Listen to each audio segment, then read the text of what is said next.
Hello everyone and welcome to this unboxing and review of the Wicked Tarot. Now, I was really fortunate to be able to pick this up. Thank you to everyone who purchased a reading on TikTok to enable me to get this little beauty, because this has been on my wish list and I've been eagerly awaiting it until it was finally released. So let's get started with the cards and we can go through a little review on it.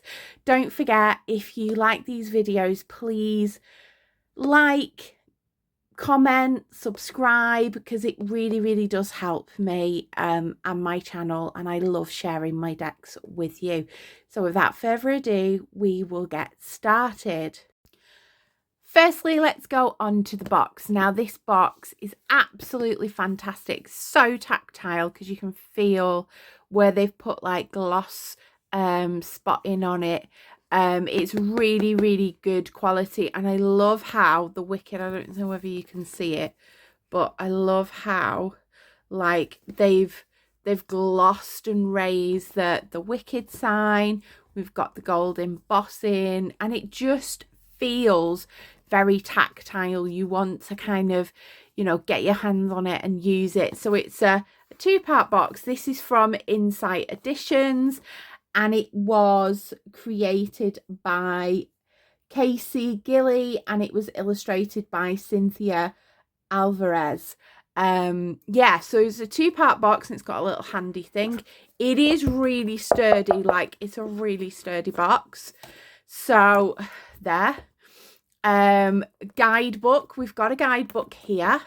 And you know, this beautiful green, I love the colours of it all.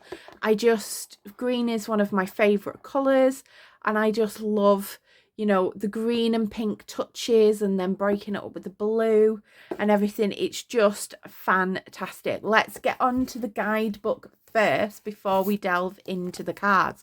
So here is the guidebook. Now, the guidebook, I think for a beginner, gives you kind of everything you need to know. However, there are a few, and I love that it's in colour. I love that they've not scrimped on, you know, the colouring and everything. It gives you everything you need to kind of get started, as there is the introduction. It jumps into the card meanings, and then at the back you've got all your caring for your deck, your spreads. So there's a couple of good, I really like the idea of this spread. I really want to try this make your own magic spread. Know your power spread, love it. And then a little bit about the author. Now, I love that it's colour, and I love, you know, the quality of this. It does give you everything you need to kind of get started. You know, there's getting to know your deck, making your own spreads, preparing for a reading, things like that.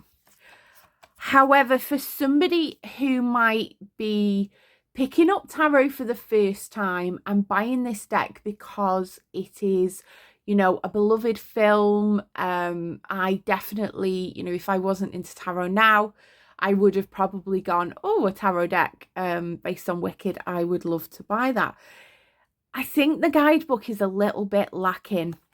If you look at the like major arcana, like we've got this beautiful picture of Fiyero dancing through life, and we've got obviously the foreshadowing with the pose there, and it's saying you're going to have a wonderful time. So I like that it gives like a phrase to do with it, and then it's got upright and reverse. But if you look, like there could have been so much more. There could have been so much more reference to the film, like taking the Fool. There are so many Fool moments in the film that the author could have put in, not just what Fiyero's doing, but examples of when Elphaba, you know, jumped in and played the, you know, had the Fool card, when Glinda did, you know, when the Wizard did. It kind of you know, with these pop culture decks based on films and TV, I really appreciate decks that really understand how the film plays out in the cards. So it's having a really strong knowledge of the tarot cards, but also having a really strong knowledge of the film. Like, for example, I love using my labyrinth deck. It's in my video for the most beautiful decks. I'll try and see if I can pin it.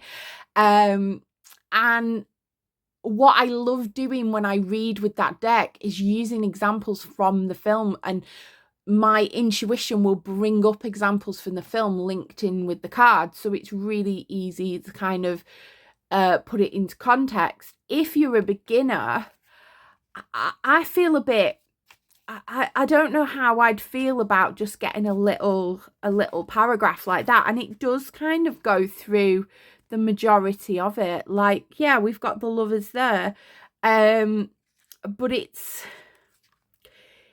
kind of a little bit lacking, I've got to say.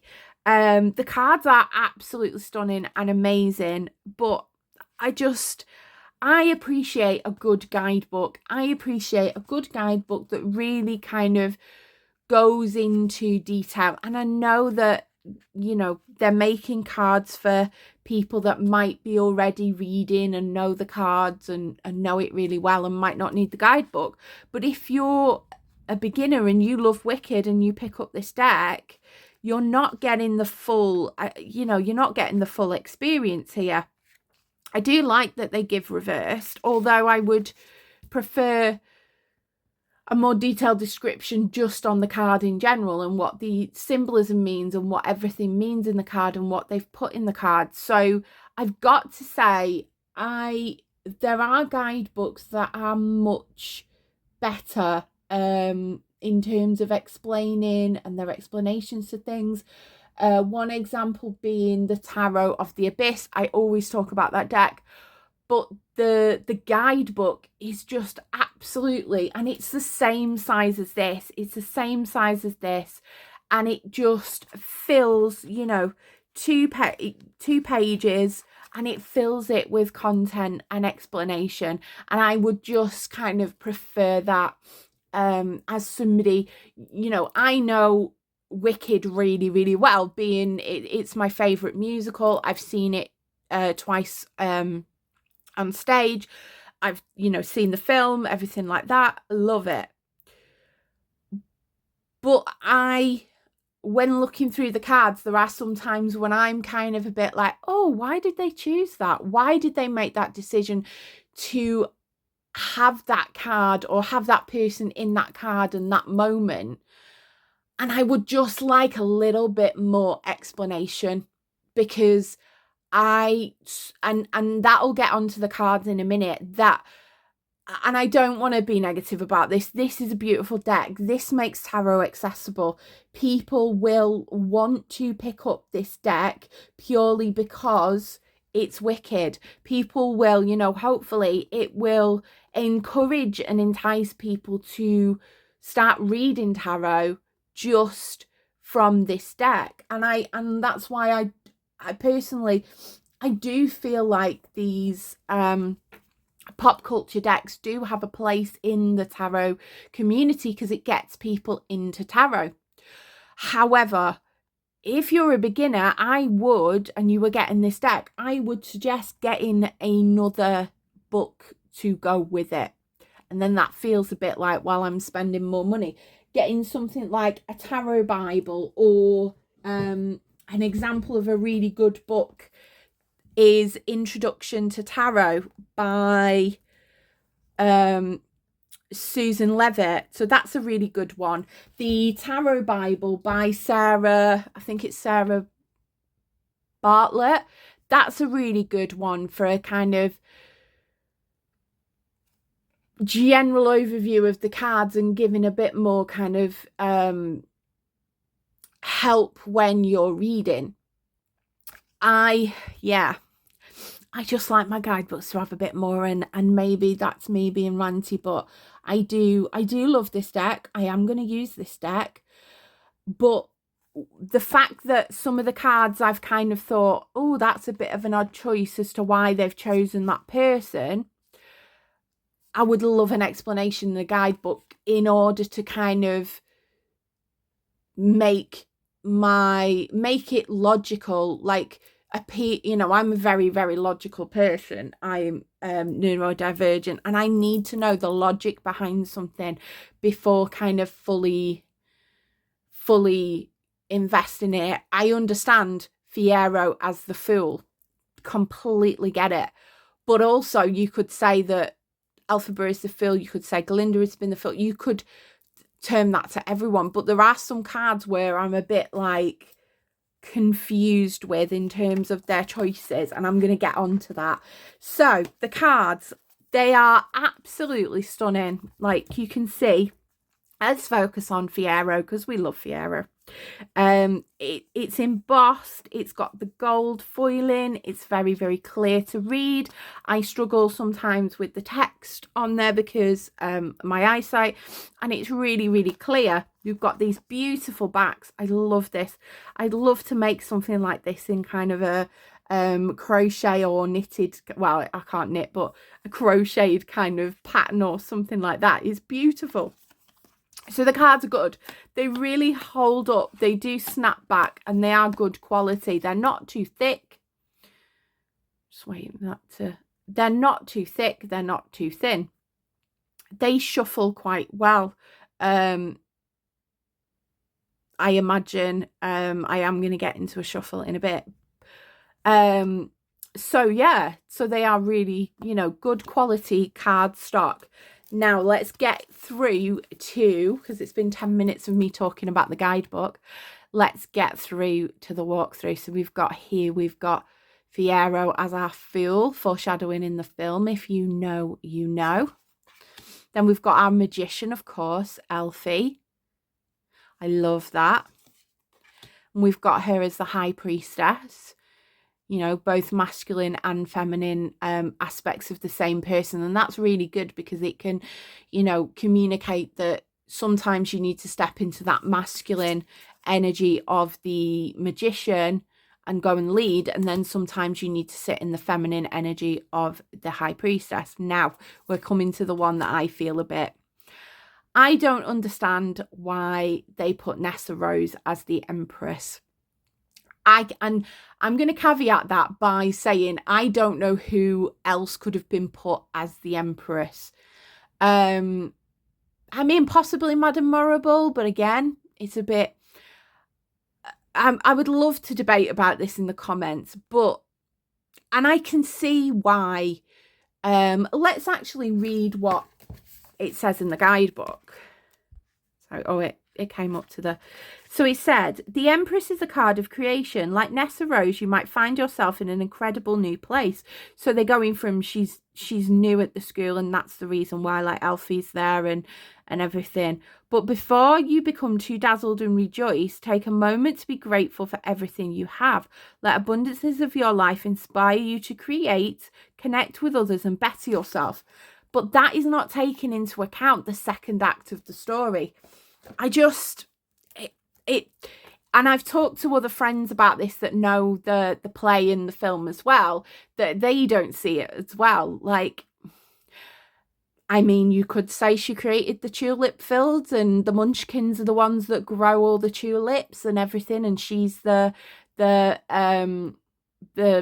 leader of Munchkin Land. Like, she's the governess. Like, she does have that power. She does have that power to create. However, I'm a bit... It just, because of what happens in the film, it just leaves a bit of a weird kind of taste in my mouth. Because I see the Empress, the negative of the Empress is that I suppose that it is that she cares too much, and because she cares too much, but that would be going into Queen of Cups kind of vibes. Like caring too much or not. I always see the reverse of this is that you're not looking after yourself, you're looking after too many people, and you're not kind of creating and looking after yourself. So yeah, I'd love to know in the comments people's opinions on this, or what you think. I mean, it might be just I've completely gone down a weird rabbit hole, but I just don't see it. Then the Emperor, of course, we've got the Wizard of Oz. It's understandable. The Hierophant, Dr. Dillamond, yeah, get it, completely understand it. The Lovers, again, somebody was saying on another video, I think it was Simon and the Hermit's Cave, I think, that you could have Elphaba and Glinda. It doesn't have to be about love. It can be just somebody you're passionate about. So again, it would be nice to kind of have that, but I suppose a lot of the deck is going to have Elphaba and Glinda together kind of going through. So yeah, love this. And I mean, you could have well, I was going to say you could have Fiyero and Glinda, because again, I always see the Lovers card as a bit of a passionate, weak at the knees kind of, it's not your Two of Cups vibe. So you could actually have them too, because again, it can be fickle, it can be about choices and things like that. So yeah, I mean, tarot is amazing because it opens up to debate. The Chariot there, strength, I love that. The Hermit, I kind of understand, yeah, the Lions alone and had to kind of have that inward reflection and that. But again, the Lion doesn't use that reflection to kind of be spiritually enlightened. So again, I feel a bit, they're going a bit literal with and not taking on the nuance of the Hermit card.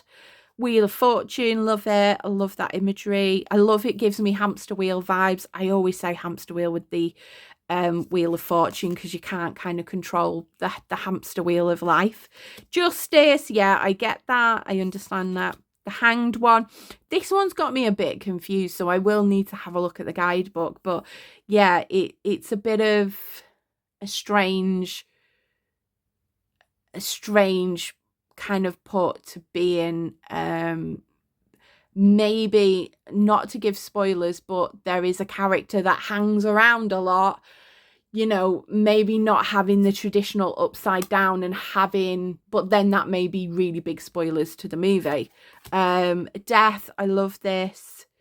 Like, it's not a death, it's a new chapter, and I love the shadow there that they've done, the illustration. I love the illustrations. Temperance, again, this is a bit, I always see this as patience and balance and alignment, and Bok goes from one extreme to another that it kind of doesn't give me that vibe, if you get what I mean. But again, it might be just me.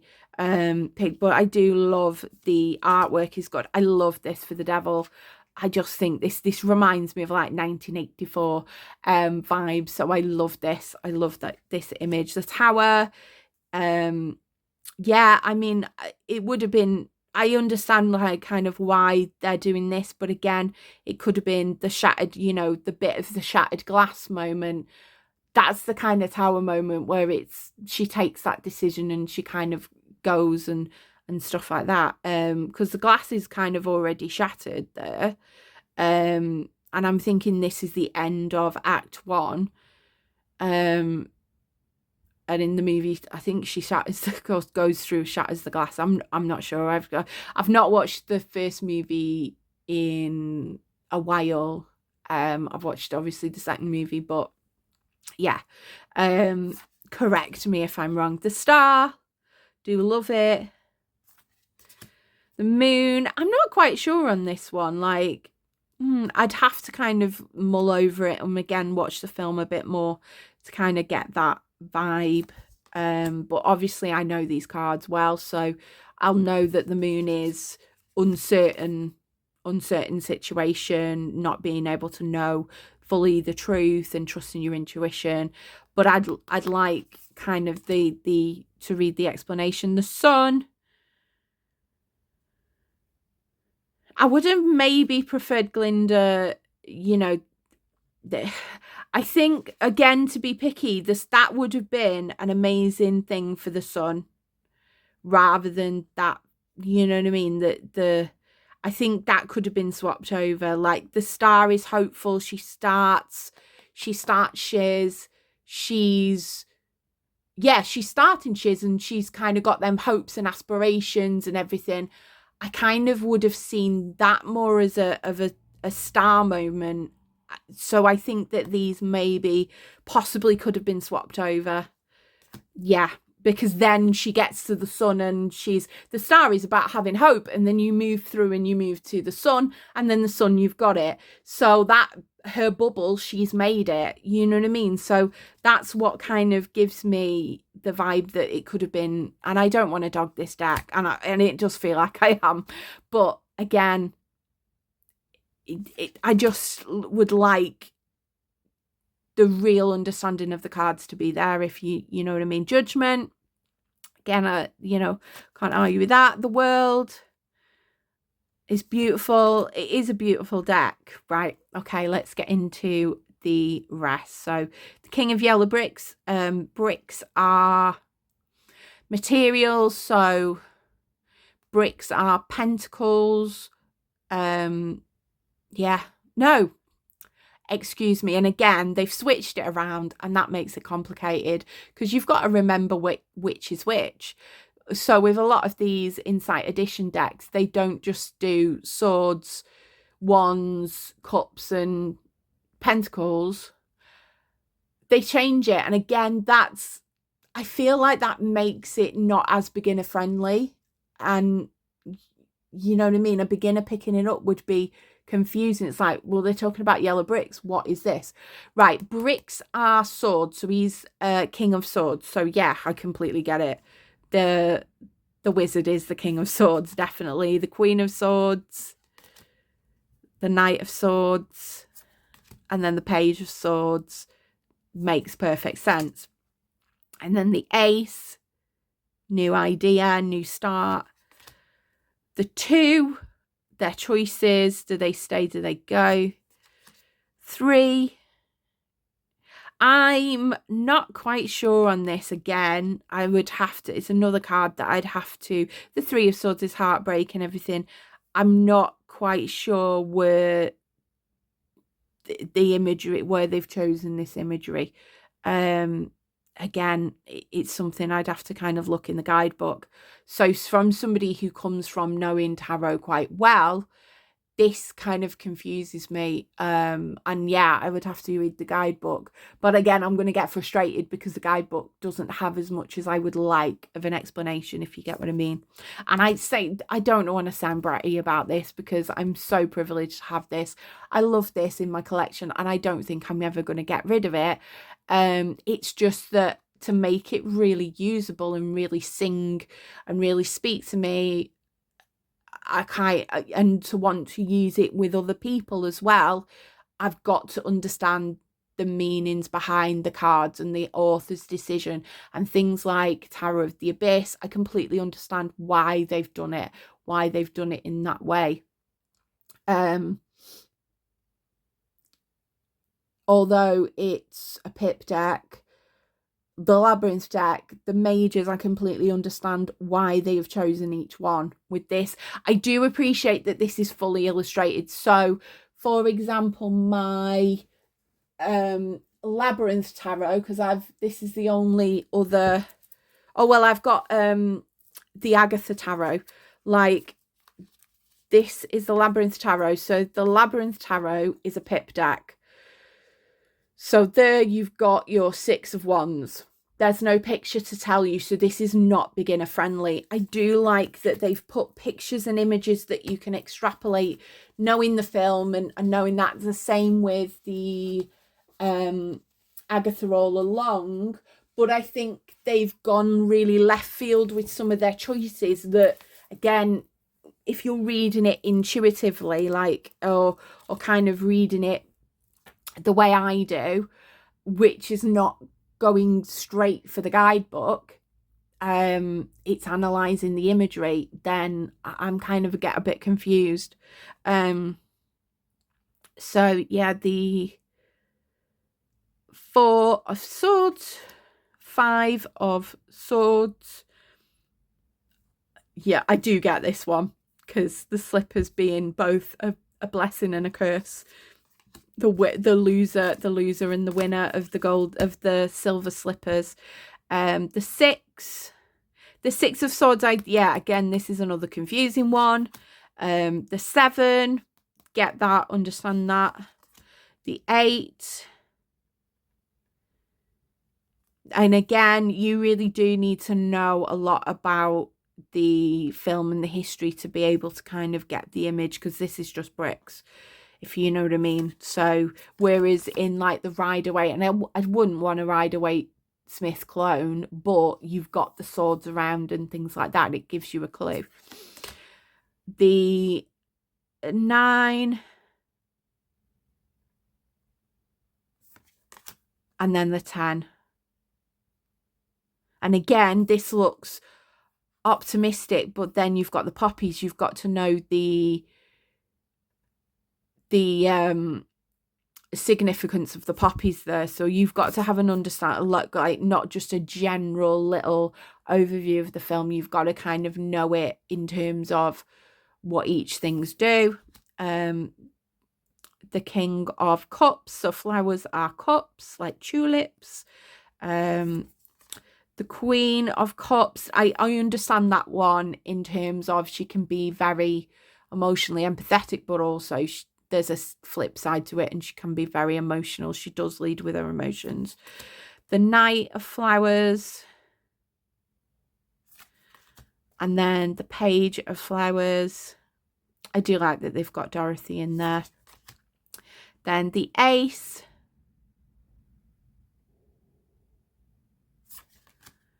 the 2,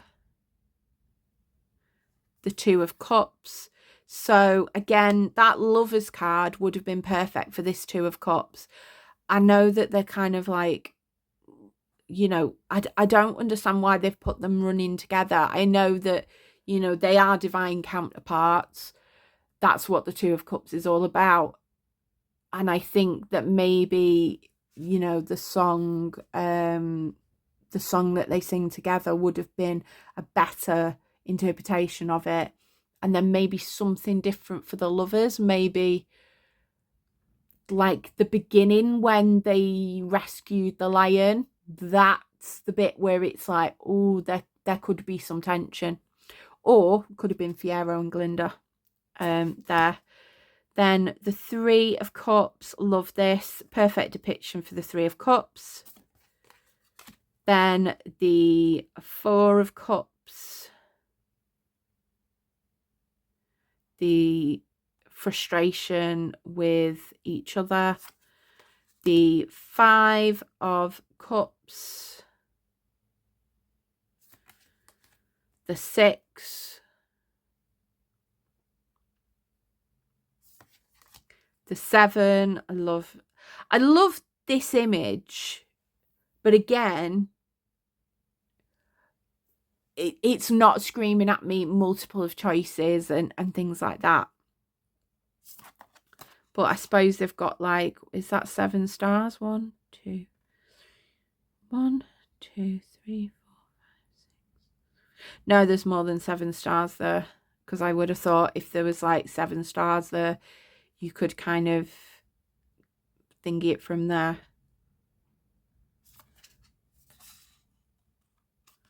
Oh, I've just oh yeah, it's got the 7 above the 8. I've only just realised that.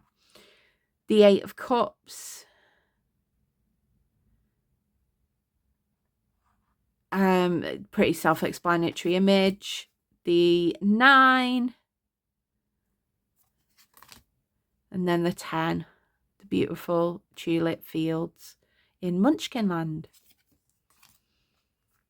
The King of Coins, which is Pentacles. Again, the Wizard, the Razzle Dazzle, everything. We understand that.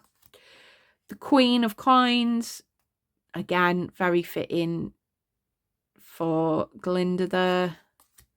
The Knight, all about business, getting ahead, getting everything done. And the Page, like, I get that, like, intern kind of vibe with, you know, the kind of the personal assistant and the intern there.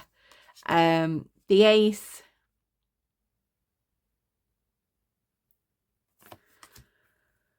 the 2. I'm questioning where the kind of balance thing is. Again, I'd have to look at the card a lot more in detail, but where's the kind of thing about balancing and balancing things there? The 3 of coins. I'm just trying to remember the 3 of, yeah, I suppose joint enterprise. They've built, yeah, I can get that. The ugly side of the 3 of coins. The 4, harvesting all the flowers there. Again, it doesn't scream to me about hoarding assets, but again, I'd have to probably dig into the movie a lot more. Again, it's been a while. The 5,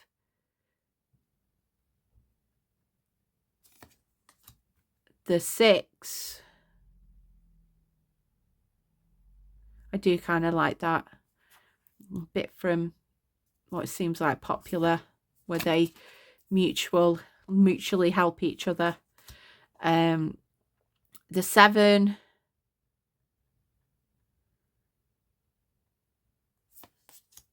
the 8. Okay, I like this, like, but again, and I don't want to dog this deck, but the 2 characters here, they have made it. They have, this card is about, you're not quite a master yet, and these 2 were the original Elphaba and Glinda. They have made it. They have mastered their craft. They are the like pinnacle of the pinnacle and everything. And again, I'd have to refer back to the film, but again, you know, there's that hidden context, which I think I would have preferred to have Glinda and maybe Elphaba with the coin incident. That was trying to master her craft and she had to keep going. That would have been a better fit. But again, come back at the comments with if you've got the explanations. Then the 9 of coins, the 10. Again, I think I'm like, what is this trying to tell me for the 9 of coins? I suppose, yeah, there's everything and every possibility, but it feels sometimes a little bit lazy. The 10. Then you've got the King of Brooms, of course, you've got Fiero there. And I love how his coat has got like the wheat in it and everything. If you know, you know. And the gold. The Queen, of course, it's our lovely Elphaba. Love her, my favourite character. Then the Knight of Brooms.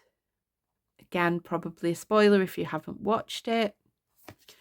And the Page of Brooms. And again, I like this. You know, there's the young fire there. The Ace. Obviously, her grabbing her broom. The 2. The 3. The 4. Yeah, rejoice, she's dead, the wicked witch is dead. Sorry, had to sing that with that one.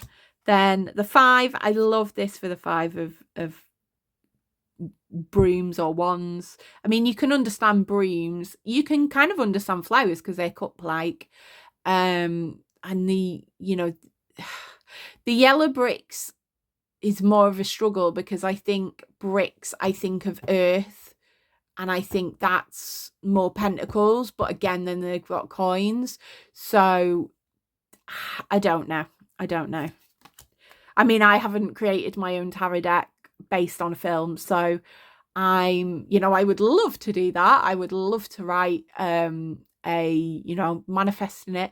I would love to write and do a, book like that or something like that. That would be amazing, based on like a much loved film or something.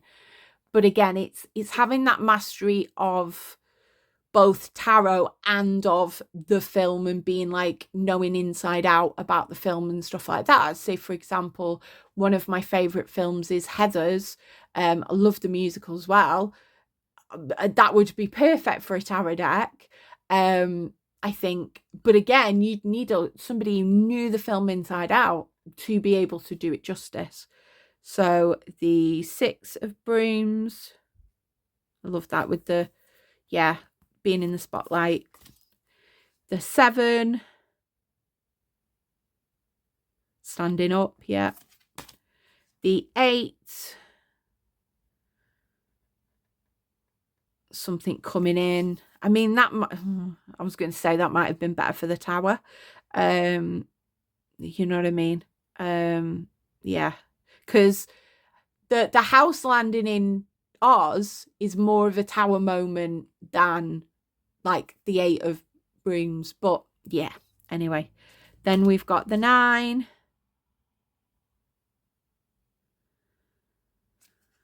And then the 10. Her magic there. But it's a burden. It brings serious burden and overwork. But I like the way that they've positively shaped this card. So let's see how it shuffles, because I haven't shuffled it, but I'm assuming, because of the way that the card stock is, it's quite an easy shuffle.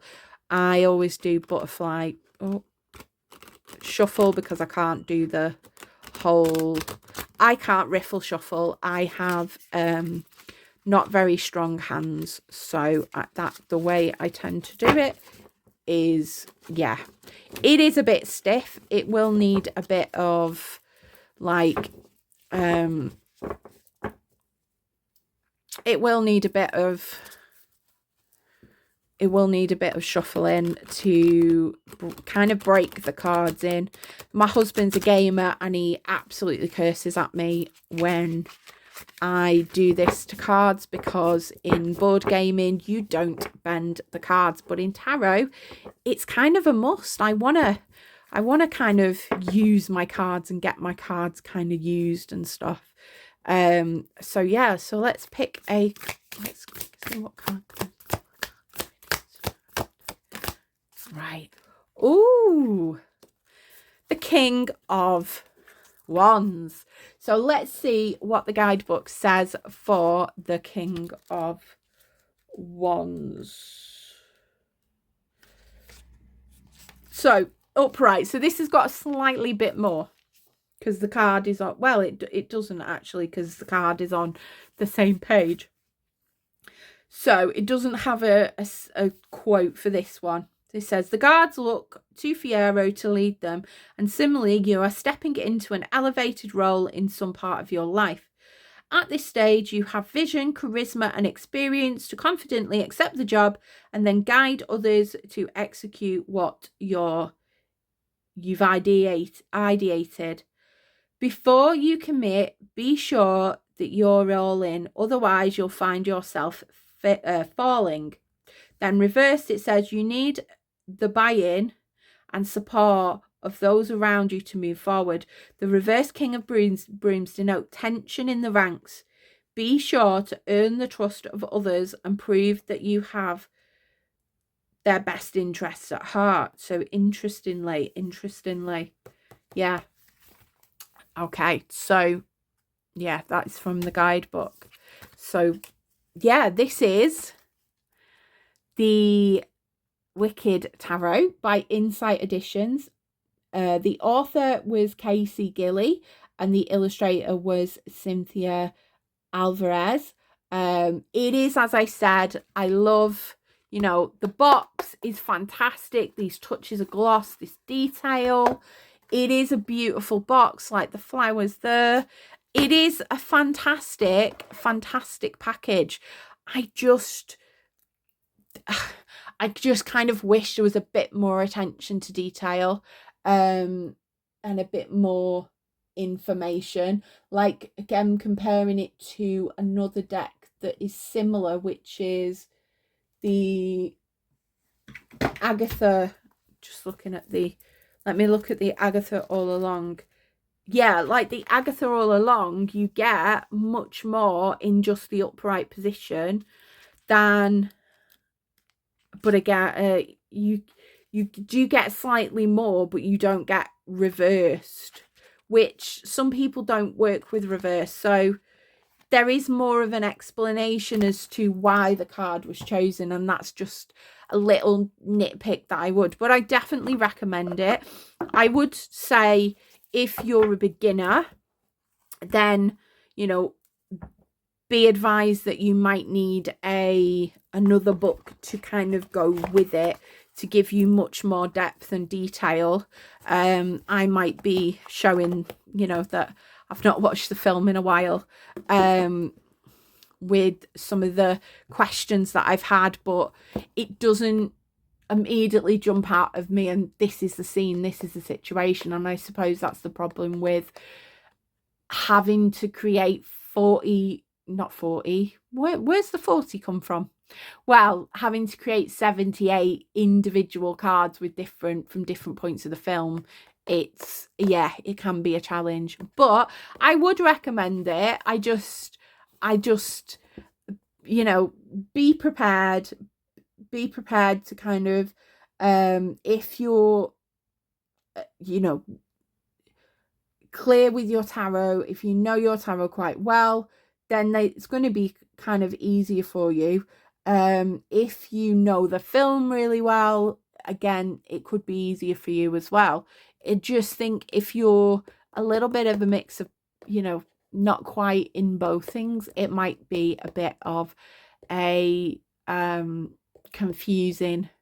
But I am going to be using this.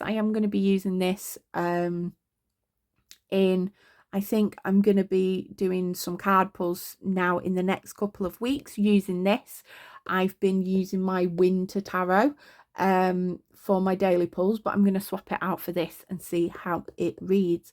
Thank you so much. And again, if you've got this far, please drop me a witch's hat for Elphaba and comment what you think about it. Again, I'm here for healthy debate. We can debate these things and discuss these things because I just love discussing tarot. And don't forget to like, comment, subscribe, and I really appreciate you sticking around and watching. And I will be back again soon with possibly a video of my top picks of the year, my top tarot picks for the year. I've got to think about what tarot decks I've really loved. Catch you again soon. Goodbye.